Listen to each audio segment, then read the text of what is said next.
Now, as gunshots echo across the wind-swept, snow-covered reaches of the wild Northwest, the challenge of the Yukon.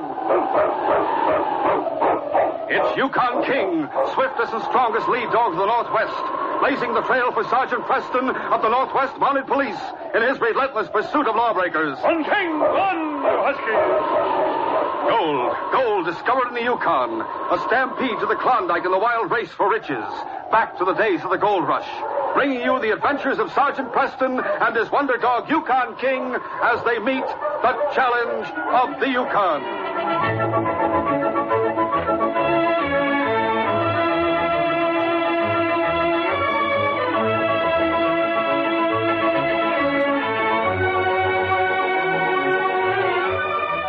Dawson City was teeming with gold seekers, many of whom sought to get gold by taking it from those who had laboriously worked their claims to get it. One of the former type was a much-feared leader of a small group of bandits, Frank Marlow. Marlow and his gang were ruthless and struck wherever they were certain of getting plenty of gold. Hey, look, it's Frank Marlow. He's got his gang with This is a hold-up. Reach, all of you. Climb up by the wall. Don't let them get away with this. You asked for this, mister. That shows you we mean business. All right, men, get their gold. Make it quick.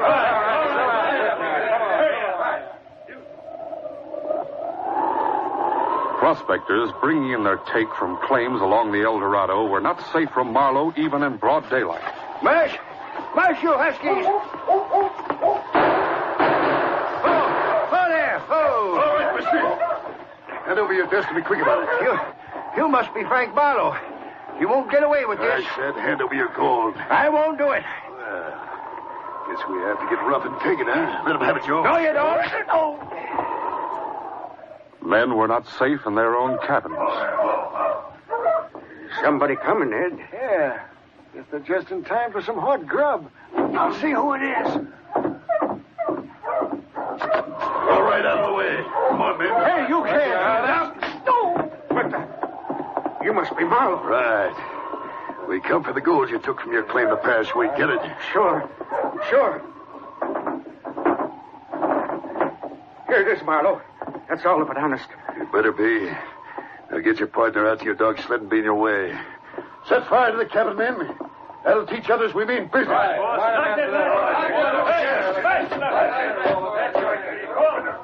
It was a few days later when Inspector Martin of the Royal Northwest Mounted Police greeted Sergeant Preston as he entered the inspector's headquarters at Selkirk. Good morning, Inspector. Well, hello, Sergeant. You made good time getting here from Whitehorse. Yes, King and I came to Selkirk as soon as I got your message. I knew it must be something important. It is. Sit down, Sergeant. Thank you, sir.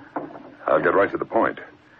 A gang headed by a man named Frank Marlow has been terrorizing the prospectors around Dawson. I've heard of Marlow. Marlow and his bunch have openly and brazenly killed and robbed time after time during the past few weeks. They have to be stopped. And I want you and King to see that they are. I'll send a couple of men along with you. Why, we'd rather try it alone, Inspector. If we need help, we'll call on Constable Miller in Dawson. All right. Just as you say. But one way or another, I want Frank Marlow. We'll do our best, sir. He's a killer, Sergeant. Mean and ruthless. He won't hesitate to shoot a mounted policeman any more than he would anyone else. I see, sir. King and I will leave right away for Dawson. Good. And good luck to both of you. Something tells me you're going to need it. Sergeant Preston left Selkirk, and traveling with his dog sled along the ice-covered Yukon River, he and King made record time in their run to Dawson City. Upon his arrival, he went to the office of Dawson's small but growing newspaper, the Klondike Nugget, and talked to the editor. You mean to say that the Royal Northwest Mounted Police Headquarters has sent only one man to hunt down Frank Marlow and his gang? I have my dog King with me. Well, I have to admit I've heard a lot about you and that dog of yours, Sergeant. But I'm afraid you've taken on more than you can chew. If you think you and King can get Marlow and his gang of cutthroats. Maybe we have, but we'll make a try at it anyway. Well, here's some news clippings about the hold-ups and killings by Marlow and his gang. Thanks. I'll look them over and get an idea of how the gang works. And if there's any more I can do, just let me know, Sergeant. It'll be a big day around here when Frank Marlow is caught. Thanks. Maybe I'll need your help later. Come on, King. Sergeant Preston went to the cabin he and King were sharing with another officer, Constable Roy Miller. The two men checked over the copies of the newspaper carefully, Then Sergeant Preston made an observation. Roy, I noticed something that may be of help to us. What's that, Sergeant? Well, for instance, look here. This news item says, the Imperial Cafe has done landslide business the last few days since the boat from St. Michael arrived. That issue came out several weeks ago. Yes. It was about that time that Marlow and his gang raided that cafe. Say, that's right. And there's an item in this issue. It tells about 2 prospectors making a gold strike at Claim 23 on El Dorado. A couple of days later, they were held up by Marlow and their cabin burned. In other words, Marlow watches the newspaper for items like that. Then he and the gang strike. That's right, Roy. I wondered how he always seemed to strike, or he was sure to get gold. I began to think he had a spy or two around Dawson to tip him off. That's possible, too. We've tried every way to track him down, but we haven't been successful. That's why we sent to Selkirk and asked for you and King. We'll do our best to find Marlow. They're smart, Sergeant. They always travel on well-beaten trails so that we haven't been able to track them. That's where I hope King will come in handy. If King once gets the scent of Marlow, or one of his men, the rest would be fairly easy. That is, King could follow their trail to their hideout. Oh, maybe so. But unless you knew ahead of time where they'd strike and had King there to catch the scent, there's no way he could do it. I've done a bit of thinking, Roy. Perhaps we can fix things so that Marlow will hit at a certain place that we do know about. How would you do that? Through the newspaper. The editor will cooperate with us, I know. I'll go over there now and arrange things. Come on, King. I'll see you later, Roy. Tell you all about it. Meantime, in a cabin on a deserted claim on Beaver Creek, Frank Marlow and 2 of his men were playing cards. And the door opened and the other member of the gang entered. Well, hi, Joe. You got any news from town? Yeah, I got news, all right. It isn't good, Frank. What do you mean? You ever hear of Sergeant Preston and his dog, King? Sure, who hasn't? The last time I heard he was in Whitehorse. Well, he isn't there now. He's in Dawson City, and he's got the dog with him. He come here just to get us. That isn't so good, Frank. I've heard about that Mountie and his dog. Yeah, so have I. You know, maybe it's time we got out of this neck of the woods, Frank. Are you crazy, Lou? What if you have heard some of the yarns they tell about a Mountie and his dog? The old sourdoughs up here in the Yukon tell lots of stories just to pass the time. Sure, Frank, but even you and I have heard about that Mountie Preston. All right, so we've heard about him. How him and that dog go around tracking down crooks others can't catch. But we're smarter than most. If we're really smart, we won't pull any more jobs while that Mountie and dog are in Dawson City. Why, you want your share of everything, but you don't want to take the risks, huh? I'm not going to let Preston or any other Mountie run me out of here with so much gold lying around just for the taking. Did you bring a newspaper, Joe? Yeah, here. Yeah, look at that headline. The Klondike Nuggets sure lambasting the Gold Commissioner's office for the way they handle claims, huh? Here's something. What, another strike? Listen. Chicharco makes strike on Bonanza Creek. Newcomer, huh? Yeah, listen. Says Les Breen, who staked a claim on Bonanza just 2 weeks ago, reports the claim is beginning to pay off well and expects to bring in plenty of raw gold by the end of this weekend. Breen's claim is number 42. Lucky bum. Yeah, lucky for us, you mean? You mean we're going after Breen's gold with that Mountie in town? Why not? 42 claim on Bonanza is about 20 miles up the creek from town. We won't even have to go through Dawson City. Just take the cross trail from here. We'll go after Breen's gold on Saturday, the day it started into Dawson with his weekly take, huh? According to what the paper says, we'll get a nice pile of gold in spite of Sergeant Preston, that dog of his.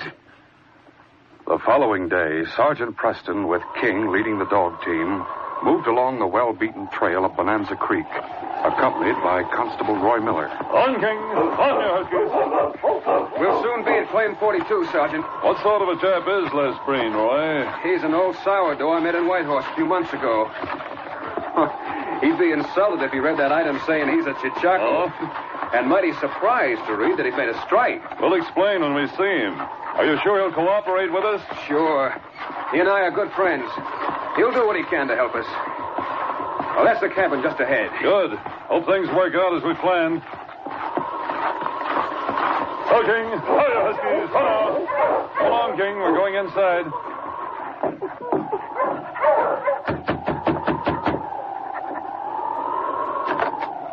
Hi there, Constable. Oh, say, I see you brought another Mountie with you. Les, This is Sergeant Preston. Glad to meet you, Les. Howdy. Say, there's a mighty fine dog you got there, Sergeant. Thanks. That's King. Come in out of the cold. What brings you out this way, Constable? I'll let Sergeant Preston explain, Les. We want you to help us catch Marlow and his gang. Marlow and his gang, you say? That's right. We took the liberty of putting an item in the Dawson papers saying that Les Breen, at Chachaco, had made a strike here at Claim 42. Me at Chachaco? Why, I've been working claims in the Yukon Territory. Yeah, we know, Les. But it's more usual for the paper to make a front page item about a Chachaco making a strike. And we wanted to be sure Marlow saw that item. That's right. Constable Miller's going back to town, but King and I are going to stay here with you. I feel certain Marlow will read that item and will come here with his gang to rob you of your take. If and when they do come, they'll be in for a big surprise.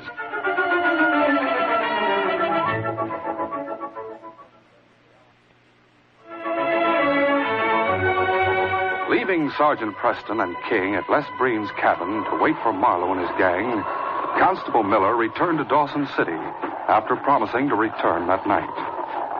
It was late afternoon when he entered the cafe in Dawson to pick up what news he could. As the constable walked to the bar, Bill and Lou, Marlow's men, were talking to a sourdough. Are you sure about that, mister? Yep, I'm sure, all right. Dawson paper don't usually print things that aren't true. Can't help that. Les Breen's no more of a Chachaco than I am. Why, we worked the claim together nigh on to a year and a half ago near Whitehorse. Then 3 months ago, Les staked the claim up on Bonanza. Well, I just got to Dawson City yesterday. I got a surprise when I read that writing about Les in the paper. Then you don't really believe he really made a strike, is that it? Nope, I don't. No sourdough like Les Breen is going to tell any newspaper he made a strike before he got his take into town and staked out more land. He'd know that if word got out like that, there'd maybe be a stampede that'd snow him under. All the land around Claim 42 has already been staked out. So there won't be any stampede up there. Oh, hello, Constable. I guess you ought to know about that. Seems like I saw you heading up Bonanza Trail this morning with another Mountie. Why, we had business up there. That sure was a fine dog you had with you. About the finest and biggest I've seen in Yukon. Only man I know has a dog like that is Sergeant Preston. So it must have been him with you, huh? Well, maybe it was. Well, I guess we gotta be going. See you later, mister. Come on, Luke. Yeah.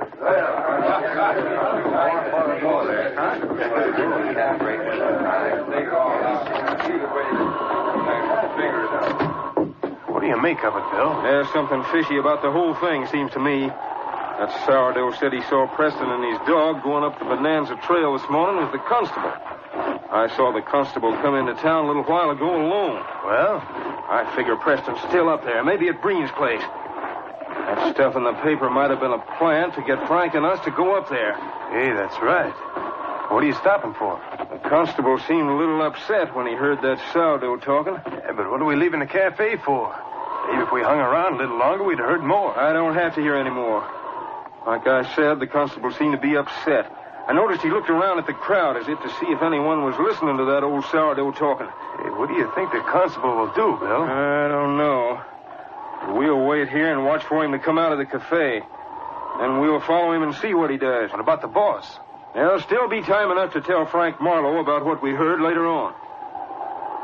A short time later, Constable Miller left the cafe and walked down the street. Bill's guess had been right. And the constable was worried about what the sourdough had said with so many men around to hear. Miller was experienced enough to know that if one of Marlow's gang had overheard, he and Sergeant Preston, and perhaps Les Breen and the editor who had helped plan the trap, would meet with plenty of trouble. He glanced back now and then as he walked, but since the main street of Dawson City was fairly crowded with men, he couldn't tell whether he was being followed or not. Finally, he entered the newspaper office. Hello, Constable. I didn't expect to see you. Something go wrong? Not actually, but I'm afraid something might go wrong. An old sourdough at the cafe brought up the fact that Les Breen isn't a Chachaco, that he's been up here for over a year. Oh, that's not so good. That's right, it isn't. Moreover, he brought out the fact that no experienced prospector like Breen would go around talking about a strike before he brought his take into town. Well, he's right about that. I know. You be on your guard. If anyone comes in questioning you, Cover up somehow. Where are you going to be? I'm going to get my dogs and sled and head out to Breen's cabin to warn Sergeant Preston that Marlow might be wise to the trap. I'll get along now. But remember to stick to your guns if you're questioned. Constable Miller left the editor and went to his cabin. Then, with his dog sled, he started out along the Bonanza Trail. He didn't know that two of Marlow's men, Bill and Lou, followed along behind him. Mush, you huskies! The constable was making good time along the hard-packed trail. As he and his dog team approached a point where a cross trail from Beaver Creek joined the Bonanza Trail, he halted the team for a short rest. Oh there, It was at that moment that a shot rang out and Constable Miller fell to the ground, wounded. Oh, you hit him all right. Got him through the shoulder. Yeah, that was a good shot if I do say so myself. Why'd you want to shoot him, Bill? I don't figure it out. Well, I got to thinking. He told Preston that the old sourdough at the cafe was telling everyone that story about Claim 42 was phony. Preston might come back to Dawson. What if he did? If Preston don't hear about it, he'll stay where he is. That'll give Frank and us a chance to pull a job in Dawson. Especially with both him and the constable out of the way. We'll put the constable on his own sled now and take him over to our cabin. Here, help me lift him. Sure. There. Now, let's get going. Rush, you huskies! Rush! Meanwhile, as the night wore on and Constable Miller didn't return to the cabin at Claim 42, Sergeant Preston became worried. Miller should have been back here long ago, Les. It's after midnight. Well, He said he'd be back early. I think I'll take King and go down the trail away to meet him. I'll leave my dog team here. Just as you like, Sergeant. I'll feel better anyway, getting some fresh air. How about it, King? All right, fella. We'll leave right now and go to meet the constable. With King running ahead of him, Sergeant Preston set out down the Bonanza Trail. King ran beyond where the cross trail joined the one they were following. Then he stopped, sniffing the ground and barking excitedly. What is it, King? Sergeant Preston knew that King was trying to tell him he had found a familiar scent. For a moment, the sergeant was puzzled. Then it came to him. It must be Constable Miller's scent you picked up, fella, but I don't understand. At that moment, Sergeant Preston noticed a dark stain in the snow. He stood looking down at it for a moment. Then, realizing what it meant, he turned to King. King, find Constable Miller. Find him, fella. The intelligent dog whined and barked as he moved slowly down trail with his nose to the hard-packed snow. Then, turning, he moved back toward where Preston stood waiting. Then, though the constable's scent stopped suddenly at the junction of the two trails, King recognized the strong scent of Roy Miller's dog team. And with a yelp of satisfaction, the great dog started out along the cross trail. After him, King. After him. It was well after midnight when Bill and Lou arrived at the cabin where Frank Marlow and the other member of the gang, Joe, were waiting. Bill called to the dog team to stop. Hey, you huskies! Yeah, I guess Frank and Joe will be surprised at what we brought with us, Bill. Mounties still unconscious. Help me take him inside. All right. You shot me. Well, what do you know? He's come to. Never mind trying to talk, Constable. We're going to take you inside to Marlow. You can do your talking to him. Marlow. Well, I guessed as much. Sure, now, come on. We'll take you in. Come on. I can walk if you help me a bit. Never mind. We got you all right. I can open the door, I think. There. Who's that? Put him on the cot here. Sure. There. Yeah. That does it. I said, who's that you brought here? Glad you're still up, Frank. That's a Mountie, the constable from town. A Mountie? Why, you fools. Why have you brought him here? What have you done to him? That ain't good, Frank. And him being the constable of Dawson City, he'll be missed soon. Take it easy, both of you. Wait till you hear what we found out and what I figured out. Well, we're waiting. Go ahead and tell us. We found out that Claim 42 on Bonanza is owned by an old sourdough. He's had it for about 3 months. The paper said it. Chachaco got it 2 weeks ago and just made the Never strike. mind what the paper said. That story in the paper was only a plan. Never mind putting in, Lou. I want an explanation from Pierre. So I better talk fast and give it to me straight. All right. Now, here's what we heard in town. We met an old sourdough from Whitehorse at the cafe in Dawson City. He knew that fellow Les Breen well, and he said that Breen... Bill told Frank Marlow all that had been heard at the cafe concerning Les Breen, and the opinion the sourdough had given about the fact that if Breen had made a strike, he wouldn't have told about it. Also, Bill told of the constable coming in and taking part in the conversation. When he mentioned that the constable and Sergeant Preston had gone to Breen's place together and that the constable was on his way back when they shot him, Frank interrupted. I want to know why you shot him and brought him here. Don't you get it, Frank? Like I said, that story was a plan in the paper to get us to go to Claim 42 so they could grab us. I figure with the constable here and Preston and his dog still waiting over there, why, it leaves the way wide open for us to strike somewhere else. Yes. I see what you mean now, Bill. That was darn good figuring at that. Look, Frank, as far as I'm concerned, I still think it was a mistake to bring this constable here. That Sergeant Preston isn't anybody's fool. What do you mean by that? Well, you don't expect him to wait forever for the constable to get out to that cabin, do you? For once, I agree with one of you crooks. Sergeant Preston will wait only so long. Then he'll know that something's happened. Sure, maybe he will. But then he'll go all the way into Dawson City looking for you. He just won't be able to find you, that's all. That's what you think. He knew I was to go out to the cabin at Claim 42. Anyway, the newspaper editor will tell him. He knows I left for there. You can't get away with all this.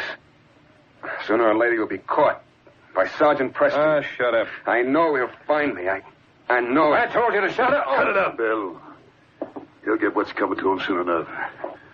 Trouble with you is you let us yap and get on your nerves. What he said about that Mountie, Frank. Suppose Preston does start out hunting for the constable. Like he said, the newspaper editor knows We can send somebody to Dawson City to take care of him. Anyway, he's got something coming for helping Preston try to trap us. It's about time we all got away from here and made good use of what time we have. What are you going to do about this Mountie? Plenty. First, Lou, you go outside and unhitch his dogs, and then scatter them. Sure, right away. Now, Bill, you and Joe tie that Montie's hands and feet. Then we'll take him out back and toss him under a snowbank. Nature will take care of the rest. Marlow, Oh, what do you want? I'm wounded in the shoulder. I can't harm you now. If you do what you say, I'll freeze to death. That's right, you will. All right, get busy, you two, and tie him up. All right, Frank. I'll get some rawhide that's hanging on the nail over here. You'll be sorry for this. Shut up. Lou's having a time trying to scatter the Mounties' dogs, it seems like, huh? Yeah, sounds like it. There. That'll hold your feet. I got his hands tied. Well, get my park on. You two take him out back, like I said. No, wait a minute. I want to go along and be sure he's well covered by the snow. Huh? Get your duds on, too, Joe.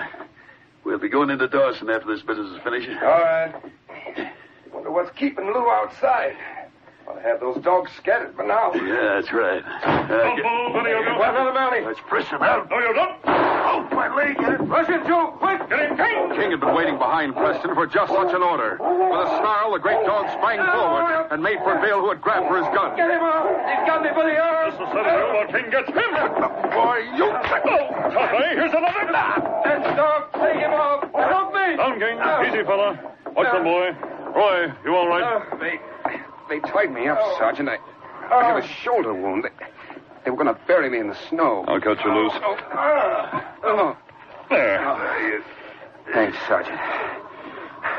How'd you get here? King picked up the trail of your team, Roy. King. Oh, he's a wonderful dog, all right. We got here just as one of the killers came outside and started to unhitch your dog team. King jumped him. He's tied up out there. I should have known that dog would mix things up for us. That's what he did, Marlow. I arrest you and your gang in the name of the Queen. Thanks to you, King, I can say that the case of the Marlow gang is closed. These radio dramas are created and produced by George W. Trendle, directed by Fred Flowerday, and supervised by Charles D. Livingston. The part of Sergeant Preston is played by Paul Sutton. This is J. Michael wishing you goodbye, good luck, and good health. So long.